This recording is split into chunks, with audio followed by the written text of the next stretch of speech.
À tous, je vous propose aujourd'hui un tuto pour vous aider à créer votre carte de vœux virtuelle sur l'outil Canva. Donc tout d'abord, je vous propose de vous connecter à l'outil en tapant canva.com dans votre barre de recherche. Voilà. Donc vous allez arriver sur une page beaucoup plus neutre que celle-là, et parce que vous ne vous êtes jamais connecté. Donc ce que je vous conseille, c'est de vous créer un compte avec une adresse mail et un mot de passe, ce qui vous permettra de retrouver vos créations par la suite dans votre compte personnalisé. Alors, l'intérêt de Canva, en fait, c'est de vous proposer un certain nombre de templates de création au format déjà préétabli, par exemple pour des publications sur les réseaux sociaux, comme des publications Instagram, Facebook, par exemple des stories Instagram, etc. Donc les formats sont déjà préenregistrés au niveau de l'outil. Donc là, aujourd'hui, je vous propose de créer votre carte de vœux en format publication Facebook. Donc on va utiliser le template qui est ici, que l'on va personnaliser. Donc je le sélectionne et j'ai une nouvelle fenêtre qui s'ouvre qui va me permettre de faire un certain nombre de modifications sur ce premier visuel qui m'est proposé. Donc là, en fait, on voit qu'il est composé d'un arrière-plan qui est une photo, et par-dessus, on a un aplat de couleurs avec une certaine opacité et du texte. Donc, ce que je vous propose, c'est bien entendu de personnaliser tout ça. Alors, tout d'abord, on va changer la photo de fond. Euh, et là, pour la personnaliser, j'ai importé avant de commencer quelques images que je vais utiliser. Alors bien entendu, je vous conseille de prendre par exemple des visuels de vos produits ou de votre boutique qui peuvent être représentatifs de la période des fêtes.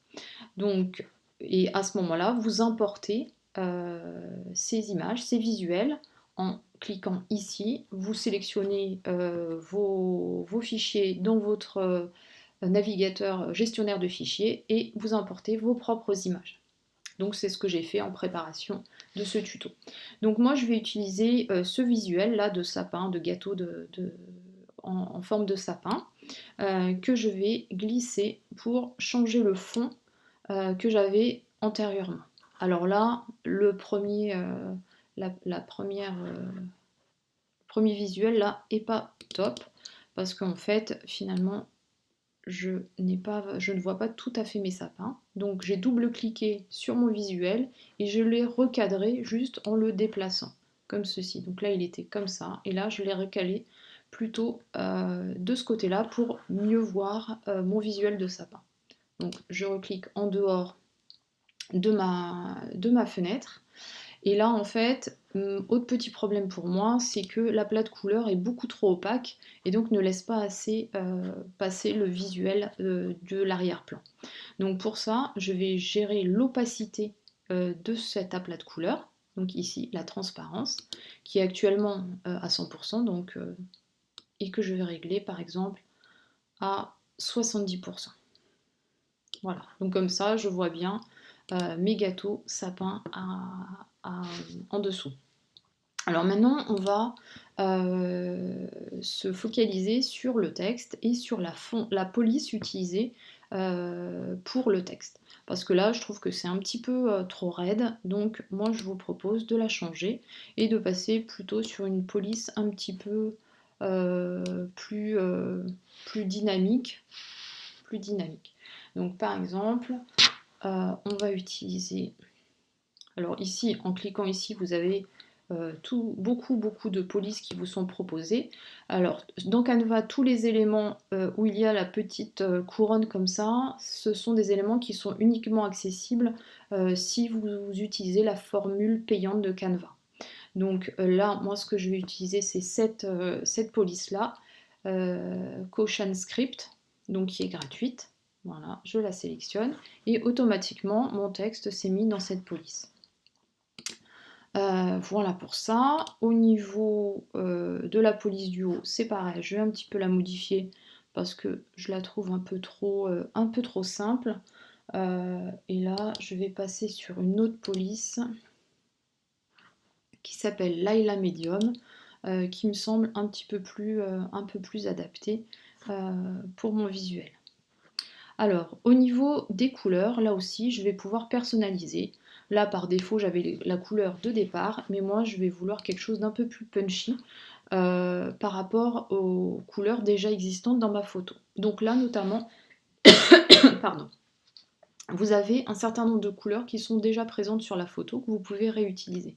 Donc là, je vais prendre ce rouge-là qui est quand même bien vif, que je vais appliquer sur mes différents éléments de texte.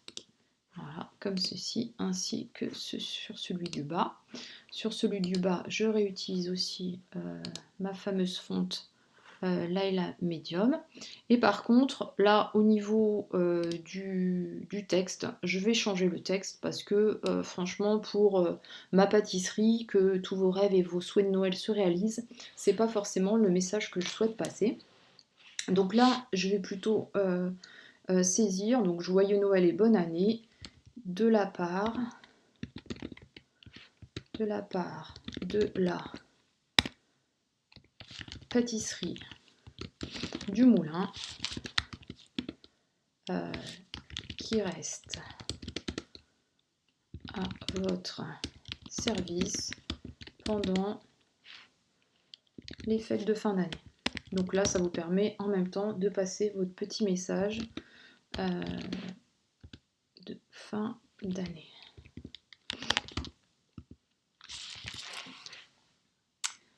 Voilà. Alors, bon, là, ça ne me convient pas trop, en fait, que ça se soit mis sur 3 lignes. Donc, je vais modifier ça en sélectionnant, en fait, mon pavé de texte. Et là, je vais l'étirer pour repasser sur 2 lignes. Voilà, qui reste. Et là, je vais peut-être scinder mon message ici. De la part de la pâtisserie du moulin, je vais peut-être plutôt marquer même de l'équipe de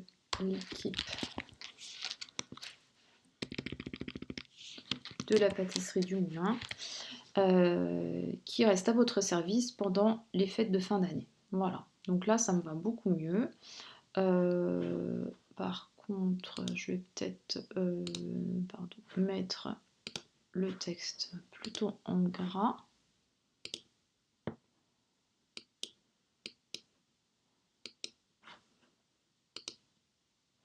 Voilà, donc là, il est repassé sur 2 lignes, voilà, comme ça. Et je vais peut-être juste un petit peu écarter aussi les 2 lignes ici, en cliquant ici sur l'espacement. Et je vais augmenter la hauteur de ligne pour que ça fasse un petit peu moins tassé, comme ceci. Voilà. Et bien écoutez, si cette présentation vous convient, là je recentre un petit peu tout. Là vous voyez, vous avez des guides qui vous permettent de voir si votre texte est centré. Et là, si ça me convient, et ben, je vais pouvoir télécharger la création en cliquant ici et en téléchargeant en format PNG pour retrouver mon fichier dans mes documents.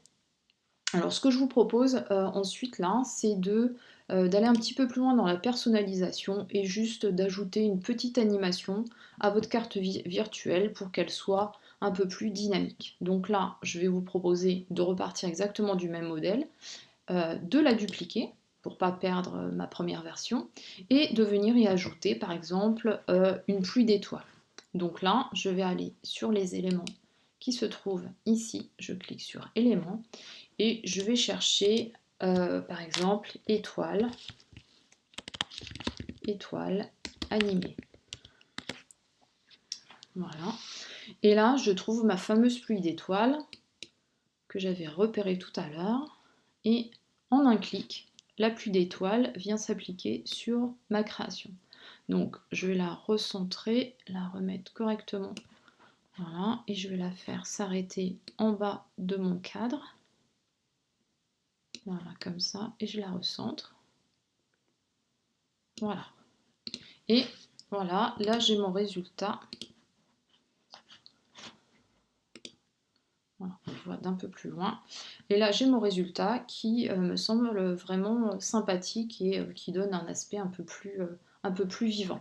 Alors, j'ai la possibilité de régler la durée de l'animation. Donc, par exemple, je vais mettre 15 secondes. Et en réalité, cette carte qui, au départ, était une carte donc statique au format PNG, là, est devenue en fait une carte dynamique que je vais enregistrer, que je vais pouvoir télécharger sous un format vidéo.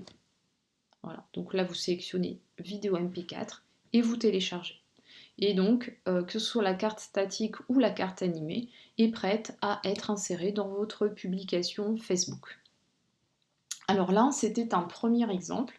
Je vous propose un second exemple pour vous entraîner. Donc je vais retourner sur l'accueil de Canva et cette fois je vais personnaliser ce deuxième type de publication Facebook.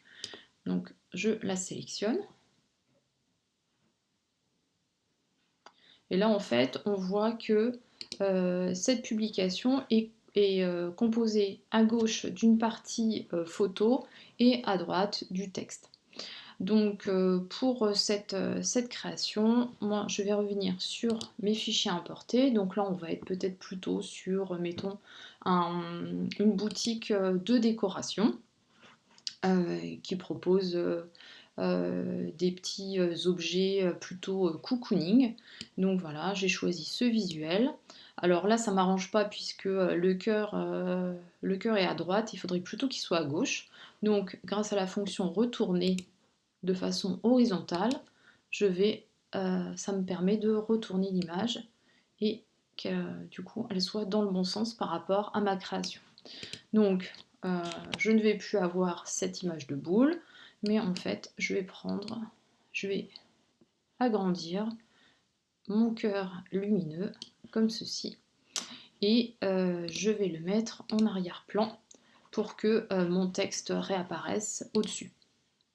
Alors ensuite, en fait, je vais recréer la séparation avec l'aplat de couleurs comme il y avait initialement. Donc pour ça, en fait, je vais dans éléments et je vais sélectionner la forme carré, enfin carré que je vais pouvoir surtout transformer en rectangle. Donc voilà, là elle arrive en rouge. Bon, je vais peut-être utiliser une autre couleur cette fois. Hop. Donc je la mets dans l'angle comme ça et je l'étire avec les petites poignées qui sont sur les bords. Voilà, à peu près comme ça. Alors là aussi, comme j'ai du texte en fait qui est en dessous, cet aplat de couleurs, je vais le faire reculer d'un cran et là mon texte réapparaît. L'aplat de couleurs, soit je le laisse rouge, soit je peux mettre autre chose. Je peux vous donner comme exemple, voilà, par exemple ce gris, si je veux quelque chose de plus sobre. Et maintenant, on va s'attacher de nouveau à personnaliser le texte. Donc ce décembre 2020, il ne m'intéresse pas vraiment. Donc déjà, je vais dissocier tous les éléments qui composaient ce pavé. Donc ce qui me permet de sélectionner le décembre et de le supprimer. Et ensuite, je vais m'occuper du joyeux Noël. Pardon, j'ai fait une bêtise. Donc si vous faites une erreur, vous cliquez sur cette flèche en haut pour annuler votre dernière action. Vous pouvez annuler toutes les dernières actions qu'on a faites. Donc là, par exemple, si j'annule encore une fois, je retrouve mon décembre. Si j'annule encore une fois, je vais retrouver mon aplat rouge. Donc voilà, ça vous permet de vous déplacer dans le temps. Alors, au niveau du joyeux Noël, je vais changer de nouveau la police utilisée parce que je la trouve un peu trop traditionnelle. Je vais passer sur la police Bakery Bold, celle-ci, que je trouve peut-être plus jeune. Alors j'ai mis un espace, mais du coup, voilà. Hop. Donc j'ai mon joyeux Noël qui est redimensionné. Ensuite, j'aime pas trop ce trait là tout droit. Je vais peut-être le remplacer par des petites billes comme ça, là, les petits pointillés que je trouve sur la gauche, dans les éléments que je peux utiliser. Donc voilà, je les insère. Alors là, par défaut, ils sont arrivés en rouge, mais je vais pouvoir bien entendu les personnaliser. Hop. Voilà, donc là, je vais redimensionner pour que ce soit un peu plus petit. Voilà, je les place comme ça. Je vais en changer la couleur pour que ce soit pareil, ou je vais les mettre en blanc par exemple, voilà, pour qu'ils ressortent un peu mieux. Ensuite, par rapport au texte d'en dessous, donc meilleurs vœux et beaucoup de bonheur de la part de la famille Dufour.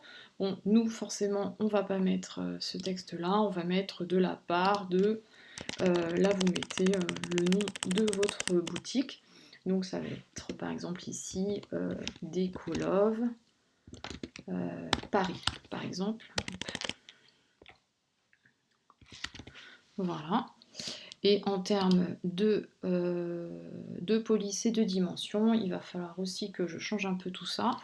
Je vais passer sur une police qui s'appelle Mark Script, qui me semble pas mal, assez proche d'une écriture de personne. Et je vais la mettre en taille 24 pour que ce soit un petit peu plus lisible. Et là, on va retravailler un tout petit peu le texte pour que, en termes de présentation, ce soit plus adapté. Donc, meilleurs vœux. À la ligne, donc beaucoup de bonheur, je mets un B majuscule. De la part de Décolove Paris. Voilà, on va le faire sur plusieurs lignes. C'est moins long. Voilà. Par contre, tout ça, il va falloir que je le recentre parce que là, on est un peu trop décalé vers le bas. Oh, pardon, j'ai fait une petite bêtise. Alors, on va tout resélectionner.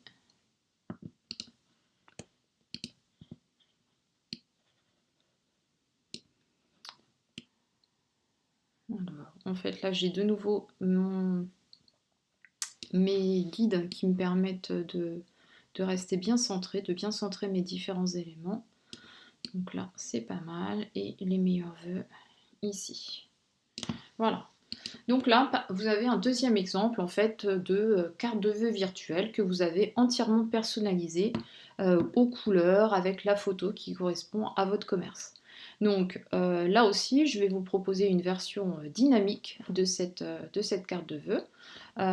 Donc comme tout à l'heure, on la duplique pour ne pas perdre la première version. Et je vais ajouter un élément dynamique, par exemple sous forme de petites étoiles. Donc là, en fait, par exemple, je peux de nouveau rechercher étoiles animées et je vais avoir toutes les propositions d'animation possibles de Canva. Et moi, je vais chercher quelque chose qui peut aller avec mon visuel. Donc ça pourrait être, par exemple, ces étoiles-là. Moi, je vais plutôt partir. Celle-là, elle me semble un peu trop statique. Je vais peut-être partir plutôt sur celle-ci. Donc voilà, alors elles arrivent, elles sont super grosses. Donc je vais tout de suite les réduire et les faire tourner un petit peu dans l'autre sens parce que moi, ça ne va pas m'arranger. Et ensuite, je vais venir les positionner autour de mon texte. Par contre, il va falloir que je les réduise encore.